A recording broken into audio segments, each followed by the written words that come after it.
এই বিড়ালকে তখন আপনারা কষ্ট দিবেন না, বিড়ালকে আদর করবেন, বিড়ালকে ভালো মতো পুষবেন।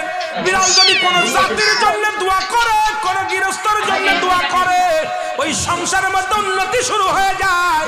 ওই সংসারের মধ্যে আর এক নাম্বার হলো, যে ঘরে বিড়াল থাকে সেই ঘরে জিন আসতে পারে না, জিন বাস করতে পারে না। আর একটা ঘোষণা শুনেন, নবীজি বলে গেছেন, যে ঘরের মধ্যে বিড়াল ছানা বাস করে ওই ঘরের মধ্যে জিন জাতি প্রবেশ করতে পারে না। তাহলে ছোট ছোট মাসুম বাচ্চাগুলো যে ঘরের মধ্যে থাকে, মুসলমান অনেক সময় জিনের আশ্রয় পড়ে যায়, অনেক সময় জিনে আসর করে, ওই ঘরের মধ্যে জিনে আসর করে। যে ঘরের মধ্যে বিড়ালকে আদর করে বিড়াল থাকে, ওই ঘরের মধ্যে বিলাই বিড়াল বিড়াল বিলাই বিলাই, এইটা যার ঘরের মধ্যে আসে এই ঘরের মধ্যে দুষ্ট জিনেরা আসতে পারে না। জোরে জোরে চিল্লায় বলা যাবে না মারহাবা। একবার নবী সুলাইমান আলাইহিস সালাম শুনতে পাইলেন পাশের বাড়িতে একটা কুকুরকে কষ্ট দিয়ে